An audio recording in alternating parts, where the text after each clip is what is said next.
Alrighty, today's going to be another video on that game that I was playing earlier, Door Kickers, because I really enjoy this, and I just kind of want to make my YouTube channel like...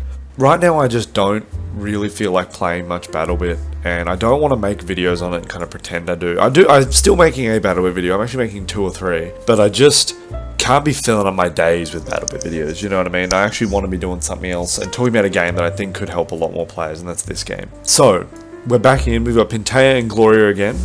They're running long barrel rifles. I cannot change it. When I complete this mission, I will unlock the ability to change their loadouts. But right now, as you can see, we've got a very close range sort of level, maybe except for this long hallway down the middle. Most of this is close range, and I have an M16s, which is not what I want. But there are ways around this. Of course, I can always switch to my sidearms and things. But honestly, for now, I'm actually going to take a screenshot of this, and I'm going to go open up in my photo editing software, and we're going to break down the map, and then we're going to play the map. So let me do that. Alright, so let's have a look. First things first, this is a very interesting thing that this game has, and as you can see, this big red circle, and then down here you see sniper support. This is sniper support. I can actually grab this red circle, and what I'm going to do as the first thing in the strategy is I'm actually going to put it over this guy instead, because this guy's far away, and if I wanted to shoot him, one of my troopers would have to be at least standing, would have to be standing here, roughly, to be able to shoot him, and that's going to take a really long time. When I open like this door, I think that by the time I'm standing here, first of all, I'd have to have cleared this space, and all of this space, and this enemy, and that's a lot of stuff I have to do just to be able to shoot at this one guy. So what I'm going to do is that when I first hop in, I'm going to drag this sniper support onto this enemy because I want this guy to die. I cannot kill him easily. But anyways, I'm going to put an A next to this as if it's an A code, and I'm going to put an A next to this door as if it's an A code. So I have, if I remember correctly, I should have 1 explosive charge per person and then 2 flashbangs per person.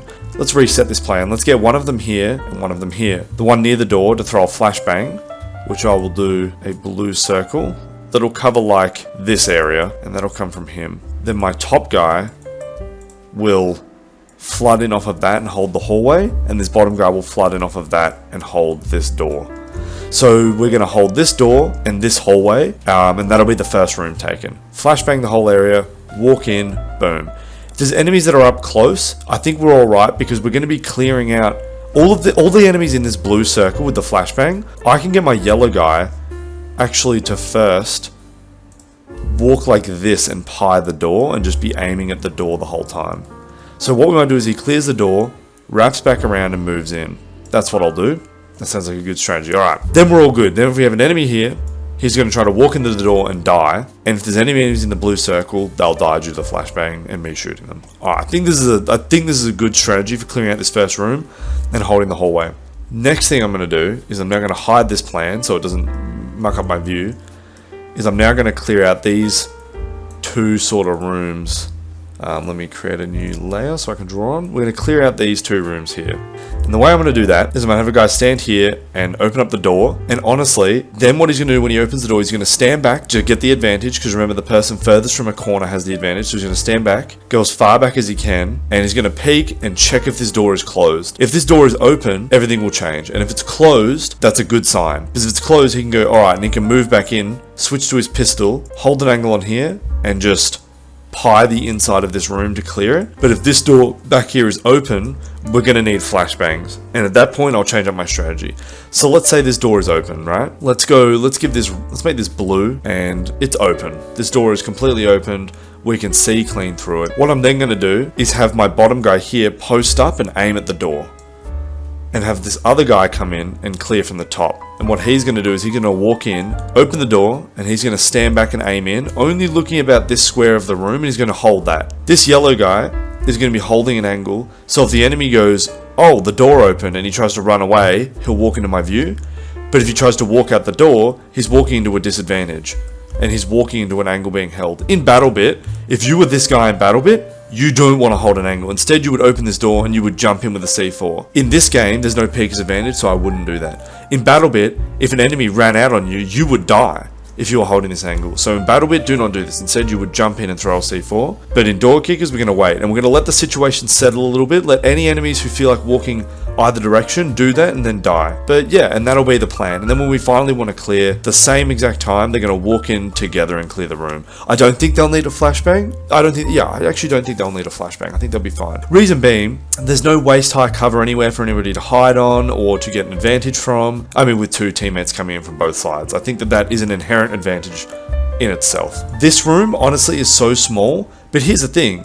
If an enemy's standing here, and I was standing here, he would have the advantage. So I'm actually going to use an explosive charge on this door, because the explosive charges, I'm going to do red for that. The explosive charges, you'll see when I put it down, create like a little zone where if there's an enemy standing there, they'll be disoriented. But either way, we can have both of my guys standing here, standing like here, and like here. Sorry, this looks a bit weird, what I drew. I don't know why, this looks weird. And I'll blow up the door as they are both looking, and that'll be the 2 shots on one guy advantage. Another thing is this enemy might not be looking at the door, which could create an advantage, because the door is going to suddenly disappear whilst we're looking in, right? Meaning that my guy's time to aim will be super low because their guns are already going to be pointing at the enemy. Whereas the enemy might be like peeing in the toilet, or he could be washing his hands or something, or, you know, having a bath. I know due to playing that he can't be having a bath. You know, he might not be pointing his gun at the door, and that's an inherent advantage. We blow up the door, we're both aiming at him, we're just going to win. You know what I mean? That's an inherent advantage. He has to aim at us, we're already aiming at him. That's just time reduced for our time to kill.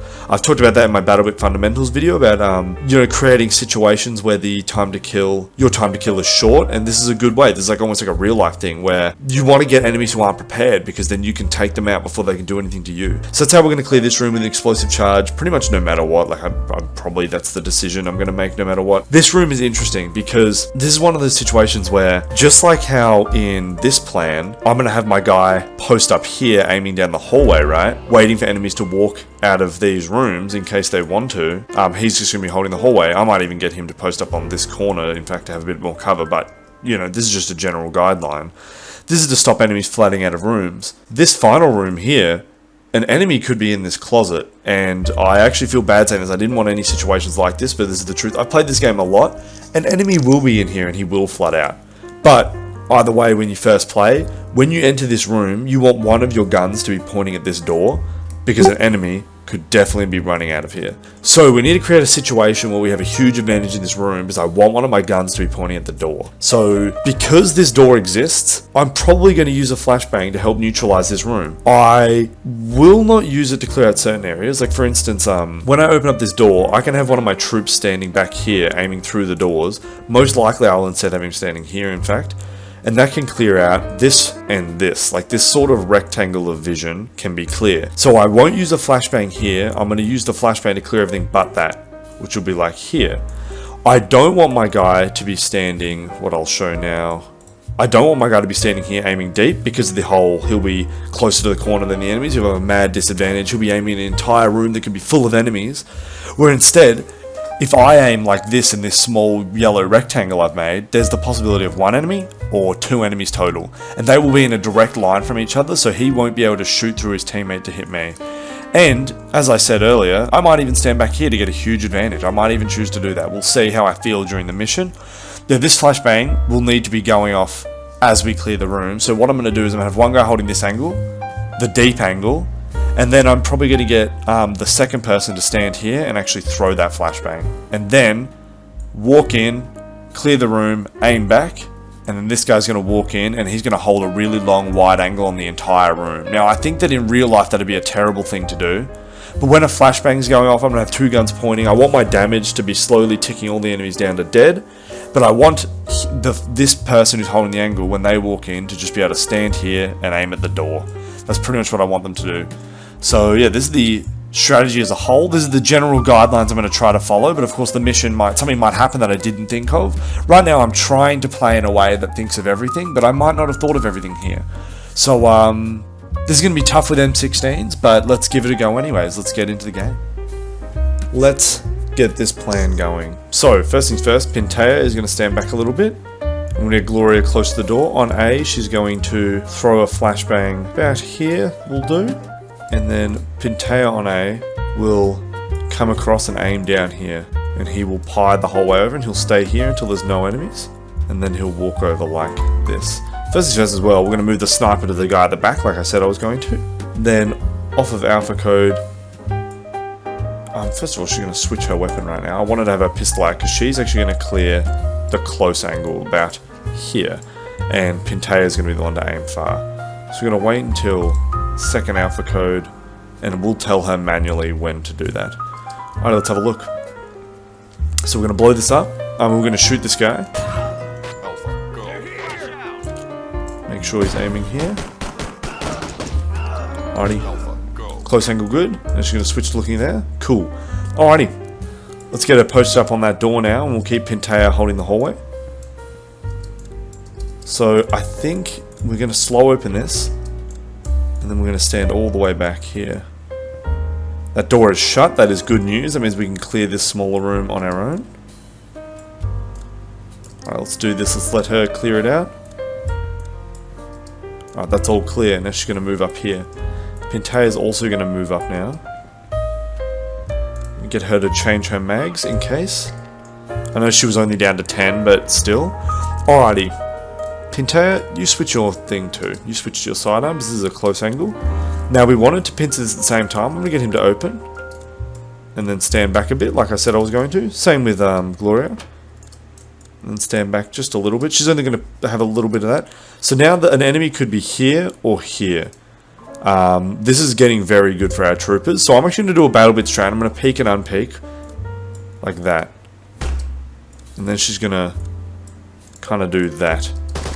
To get the hell out. Oh, that was a bad idea. I did not... Here's the thing. The strategy wasn't bad. It was just the mechanics of my soldier were not what I expected. I thought it was going to be a little bit different. And then they're going to peek this last guy at the same time. There we go.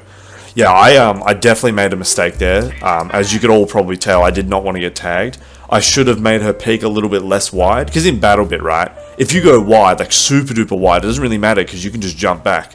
Whereas in this game, of course, our character's movement is not as fast, so I shouldn't have expected it to be. And that was my bad. Because Gloria's the one who's tagged, I'm going to use up her charge on this door. Oopsies, I nearly just turned that into a flashbang. I'm going to get Pintea to sit like this in front of where she'd plant the charge. And yeah, so I'm going to get her to sprint, and then when I give her the look command here to look up, she'll stop sprinting there. Holding, placing charge. And Pintea's holding this door. Alrighty. Let's get him to turn around just for a moment. I know it seems a little bit dangerous, but let's do it. I do not know why I can't set that off.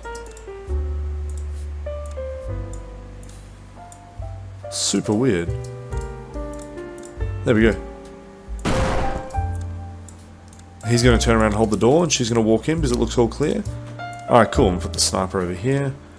Alrighty, now we're doing what we said we were going to do earlier. So, we want this rectangle to be clear. Right now, Gloria is injured, so we're going to get Pintea to hold that angle. He's going to actually switch to his M16 now. I'm going to get him to hold the angle from all the way back here. I actually am going to choose to do that. Or maybe, you know what? Post up on the door a little bit to get a little bit of cover. Now he's like sort of half behind that, reducing the amount the enemies can shoot him. Let's open that door. Let's hold for a minute in case any enemies want to walk like that. Looks like we're good. On Alpha Code, she's going to throw a flashbang into this room. She's then going to walk in, turn around, and she's going to kind of hold an angle in the middle of the room. Oh no, you know what? She'll go like this, and then go like that. And Pintea on Alpha is going to move up like this, and just hold an angle on the door. And let's see how that goes. Alpha, go. Flash out. I might even make him sprint. Okay, we're looking good. We're looking good. Now, I know someone's going to walk out of this eventually. So let's get Gloria with her sidearm. I know she's injured. But let's get Pintea like this to hold a deeper angle on that door. And let's get Gloria to slowly move up like this. There we are. Now let's double check there's nobody else in that room. Now, this is a disadvantage, but I think I'll be all good because I've got a sidearm, and in this game, a sidearm, if I walk through a doorway and my person has to put their arms down, they put them up a lot faster. Like, your aim time is really fast with a sidearm in this game. As if you're using an SMG in BattleBit, really. In BattleBit, SMGs are good because they will out-damage people up close, but, and meaning that little, like, advantage I was talking about with, like, whoever's further from the corner will have the advantage. In BattleBit, I can be closer to the corner by a little bit, but because my SMG kills so quickly, it doesn't really matter if I play well. So, anyways, it's just pretty much in BattleBit, an SMG would give you the same advantage, where you don't have to worry about corners too much. Alrighty, let's capture this high value target and get out of here. Awesome, GG. That was a really fun mission, actually. I enjoyed that a lot. 3 stars, as always. So, Lone Wolf, do it with 1 trooper. We might do that sometime. So, yeah, that was a pretty good one. Let's just, like, watch the replay whilst we have any notes. Because why not? But, yeah, honestly, this ended up being pretty good. I think that the flashbang here was definitely necessary, because as we see, there are 2 guys here, and that could have gone really bad. Imagine, right? I can't go backwards here in the timeline. But, if I could go backwards, I would. Oh, I can go backwards in mine. Right here, right? Let's say we open this door, and let's say we didn't throw the flashbang. So let's, like, watch this. Alpha, go. And let's say that we just walked out. Imagine that enemy there, right? That guy looked and started walking towards the flashbang. Imagine if that guy stayed in the corner and we just walked out not looking. We would have died. But we had Gloria set up for that enemy. Didn't expect him to walk out like that. But either way, that's why you have guns pointing at the potential threats. Because if something unexpected happens, like this guy walking out, it's totally fine. And we cleaned him up really fast. Which was good. Alrighty. Anyways, thank you guys very much for watching. And I'll see you in the next one.